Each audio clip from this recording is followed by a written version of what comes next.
Hello everyone, नमस्कार दोस्तों ये वीडियो काफ़ी दिनों के बाद आ रहा है।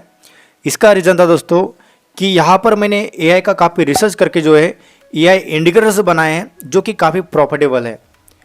अब तक जितने भी इंडिकेटर्स बनाए हैं वो सभी इंडिकेटर्स मैं आपको प्रोवाइड करूँगा। आने वाले वीडियोज़ में दोस्तों ये सभी इंडिकेटर्स आपको फ्री में यहाँ पर प्रोवाइड किए जाएंगे। उसके लिए दोस्तों आपको क्या करना है, हमारे टेलीग्राम चैनल को ज्वाइन कर लेना है। सभी इंडिकेटर्स दोस्तों आपको वहाँ पर प्रोवाइड किए जाएंगे। कैसे उस इंडिकेटर का स्क्रिप्ट आपको यहाँ पर चार्ट पर लगाना है, इसके बारे में मैंने ऑलरेडी काफ़ी वीडियोस बनाए हैं, यहाँ पर आप चेकआउट कर सकते हैं। और काफ़ी सारी स्ट्रैटेजी जो है मैंने यहाँ पर वीडियोस बना के हमारे यूट्यूब चैनल पे अपलोड कर दिया है। दोस्तों यहाँ पर देखिए, ये स्ट्रैटेजी काफ़ी इंपॉर्टेंट इसलिए है कि ये काफ़ी एक्यूरेट सिग्नल यहाँ पर प्रोवाइड करती है। दोस्तों आपको इस स्ट्रैटेजी को ज़रूर चार्ट पर लगा के एक बार बैक टेस्ट करना चाहिए। और दोस्तों यहाँ पर ये इंडिकेटर आप किसी भी ब्रोकर के चार्ट पर इजीली यहाँ पर लगा सकते हैं। तो यहाँ पर दोस्तों आज के इस वीडियो में आपको बताने वाला हूँ कि कैसे यहाँ पर इस इंडिकेटर को चार्ट पर लगाना है, क्या क्या सेटिंग करना है और यहाँ पर हमें एक एक्यूरेट एंट्री कैसे करनी है, हमारा स्टॉप लॉस क्या रहेगा, हमें ट्रेलिंग स्टॉप लॉस कैसे करना है, सारी चीज़ें दोस्तों आज की इस वीडियो में बताने वाला हूँ। काफ़ी इंपॉर्टेंट प्रॉफिटेबल स्ट्रैटेजी है, बिना स्किप किए दोस्तों इस वीडियो को लास्ट तक देखते रहिए। ग्रो ऐप पर आने के बाद दोस्तों यहाँ पर इंडिकेटर पर सर्च करना है बोलिंजर बैंड। तो यहाँ पर मैंने ऑलरेडी सभी इंडिकेटर चार्ट पर लगा दिए क्योंकि दोस्तों हमारा काफ़ी वीडियो लंबा ना हो। सेकेंड इंडिकेटर हमारा है मूविंग एवरेज, थर्ड है रिलेटिव स्ट्रेंथ इंडेक्स और यहाँ पर फोर्थ है सुपर ट्रेंड। आपको जो है ये 4 इंडिकेटर चार्ट पर लगाने हैं। चार्ट पर लगने के बाद दोस्तों आपको क्या करना है, इसका सेटिंग करना होता है। सेटिंग काफ़ी इंपॉर्टेंट होता है। अगर आप किसी भी स्ट्रैटेजी को यूज़ कर रहे हो दोस्तों तो लगातार उस पर ही आपका फोकस होना ज़रूरी है। तो यहाँ पर दोस्तों अभी क्या करना है, इसका सेटिंग करना है। तो सेटिंग करने के लिए सबको क्या करना है, बोलिंजर बैंड के सेटिंग में हमें आ जाना है। सेटिंग में आने के बाद दोस्तों आपको क्या करना है, इनपुट में आना है। इनपुट में आपको लेंथ में 20 और मल्टीवर पे दोस्तों 1.5 कर देना है। स्टाइल में यहाँ पर मिडल बैंड ब्लैक, अपर रेड और लोअर बैंड जो है हमारा ग्रीन रहेगा। कैसे इसे यूज़ करना है मैं आपको बताता हूँ। सुपर ट्रेंड के सेटिंग में आ जाना है और यहाँ पर हमारा जो है इनपुट में आना है। लेंथ में रहेगा हमारा 100, फैक्टर में जो है 1.3 रहेगा, देन ओके। और यहाँ पे हमने मूविंग एवरेज यूज़ किया हुआ है, ना कि EMA। देखिएगा मूविंग एवरेज के सेटिंग में आ जाना है। ये 9 एज इट इज़ रहता है, पर आपको अगर नहीं होता है तो यहाँ पर 9 कर देना है, देन ओके कर देना है। उसके बाद यहाँ पे RSI का सेटिंग करना है। यहाँ पर हमने RSI का जो है लेंथ जो है 60-40 का रखा है। देखिएगा अपर लिमिट जो है 60 है और लोअर जो है 40 है, मिडल जो है एज इट इज़ 50 है। देखिए ये काफ़ी इंपॉर्टेंट है। यहाँ पर हमारा जो है सेटिंग भी हो चुका है। तो यहाँ पर हमारा जो भी इंडिकेटर लगाया हुआ है उसे कैसे यूज़ करना है, तो सबसे पहले हमारा जो RSI है उसे थोड़ा समझ लेते हैं। यहाँ पर हमारा जो है यह है ओवरशॉट एरिया और ये जो है ओवरबॉट एरिया। 60 के ऊपर जो है हमारा ओवरबॉट एरिया है और ये जो है ओवरशॉट एरिया। तो जब भी प्राइस इस 50-40 से ऊपर जाता है, इसे निकलता है, तो हमें एक बाइंग का ही सोचना है, ना कि सेल का, यानी कॉल का सोचना है। और प्राइस अगर ऊपर से नीचे आ रहा है, जैसे कि यहाँ पर देखिए प्राइस इस रेड लाइन यानी 60 पे है, तब हमें क्या करना है, एक पुट का ही सोचना है। अगर हमें एक कॉल साइड एंट्री करनी है तो हमें क्या करना है, देखिए दोस्तों अभी यहाँ पर क्या हुआ है, RSI जो है 50 के लेवल पे है, यानी हमारा जो है फर्स्ट कंफर्मेशन यहीं पे हो जाता है। सेकंड कंफर्मेशन क्या है हमारा, वो है सुपर ट्रेंड का। सुपर ट्रेंड का यहाँ पर एरो दिखा दिया है, यानी यहाँ पर हमारा जो एक सिग्नल मिल चुका है, सेकंड कंफर्मेशन। थर्ड कंफर्मेशन जो है, प्राइस जो है इस मूविंग एवरेज के ऊपर क्लोजिंग देना ज़रूरी है। जब तक कोई कैंडल क्लोज नहीं होता है तब तक हमें कोई भी डिसीजन नहीं लेना है। ये कैंडल क्लोज हुआ और यहाँ पर ब्रेकआउट हुआ है, तो यहाँ पर हमारा जो है थर्ड कंफर्मेशन हो चुका है मूविंग एवरेज का। ठीक है, ये मूविंग एवरेज हमारा थर्ड कंफर्मेशन, ठीक है।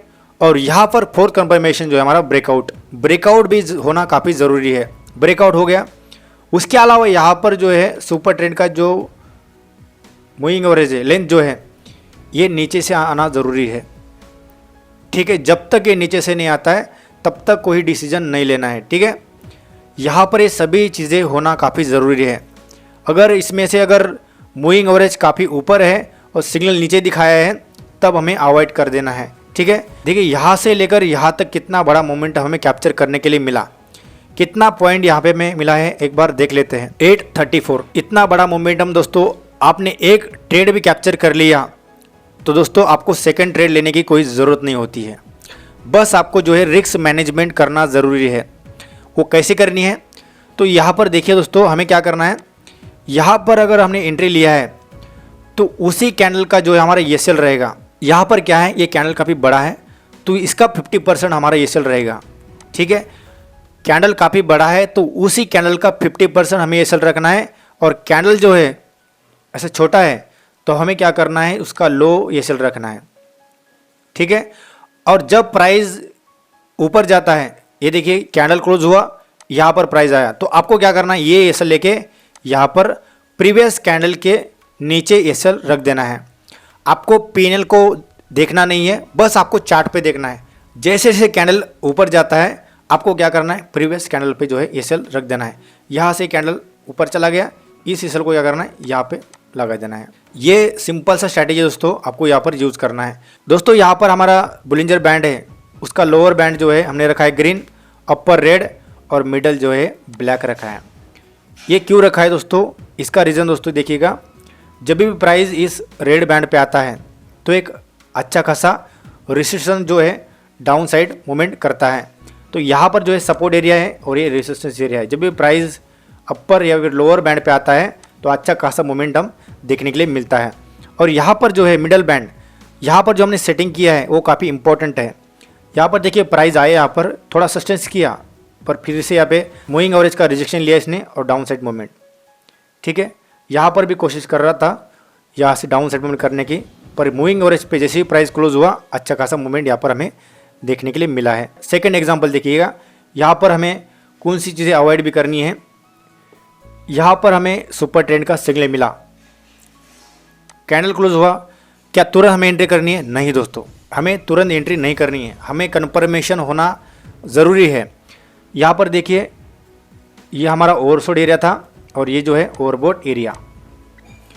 ठीक है, ओवरबॉट एरिया यानी हमें एक सेल साइड सोचना है और ओवरसोल्ड एरिया जो है हमारा एक बाइंग एरिया है।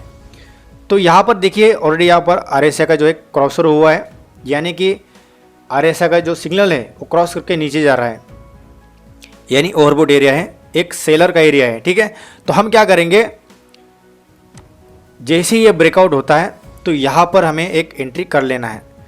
क्यों कर लेना है एंट्री? क्योंकि यहाँ पर देखिए प्राइस इस मूविंग एवरेज के नीचे क्लोज हुआ है। जब तक कोई कैंडल क्लोज नहीं होता है तब तक आपको डिसीजन नहीं लेना है दोस्तों। देखिएगा अब यहाँ पर ब्रेकआउट लेते प्राइस बिना कैंडल क्लोज होते ऊपर भी जा सकती थी। ठीक है, तो हमें क्या करना है, इस कैंडल को भी क्लोज होने देना है। ठीक है, समझ में आ गया। यहाँ पर सुपर ट्रेंड का सिग्नल है, मूविंग एवरेज के बाहर कैंडल क्या दिखाया, रेड है, रेड हो या फिर ग्रीन हो। देखिएगा यहाँ पर जो है इसके बाहर है, हमारा यहाँ पर कंफर्मेशन नहीं हुआ, कंफर्मेशन हमारा यहाँ पर हुआ। RSI जो है ओवरबॉट एरिया में है। सेकंड यहाँ पर हमारा जो है सुपर ट्रेंड का भी सिग्नल मिला है हमें। थर्ड जो है मूविंग एवरेज के प्राइस नीचे क्लोज दिया है, यानी जो है मार्केट डाउन ट्रेंड में है। और यहाँ पे जो है इसका जो लेंथ है काफ़ी बड़ा है, ये देखिएगा कितना बड़ा लेंथ है, यानी यहाँ पे हमारा टारगेट भी काफ़ी मिलने वाला है। जैसे कि यहाँ पर ग्रीन बैंड है तो हमें यहाँ पर कहीं ना कहीं एग्जिट हो जाना है। ठीक है, अगर रेड बैंड है तो कहीं ना कहीं यहाँ पे एग्जिट हो जाना है। ठीक है, देखिए यहाँ से लेकर यहाँ तक कितना बड़ा यहाँ पर मोमेंट हमें देखने के लिए मिला है। यहाँ से लेकर यहाँ तक 5, 7, 6 तक यहाँ पर कितना बड़ा मोमेंटम हमें देखने के लिए मिला है। यहाँ पर देख सकते हैं, यहाँ पर जो 50 का लेवल है RSI का, कई बार इस लेवल पे प्राइस आके जो है अपसाइड मोमेंट दिया है।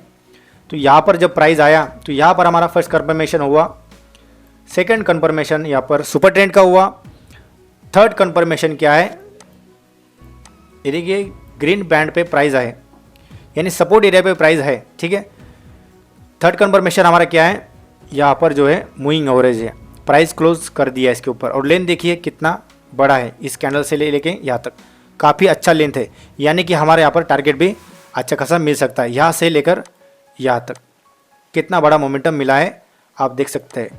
यहाँ से लेकर 365 पॉइंट दोस्तों हमें यहाँ पर देखने के लिए मिला है। तो ऐसे ही दोस्तों हमें मोमेंटम कैप्चर करने हैं, सभी जो है हमें सेटअप को फॉलो करना है, हमारे स्ट्रैटेजी हमारे जो है उसको फॉलो करना है, ना कि हमारे PNL को। ठीक है दोस्तों, आज की इस वीडियो में मैंने आपको सारी चीज़ें एक्सप्लेन कर दी है।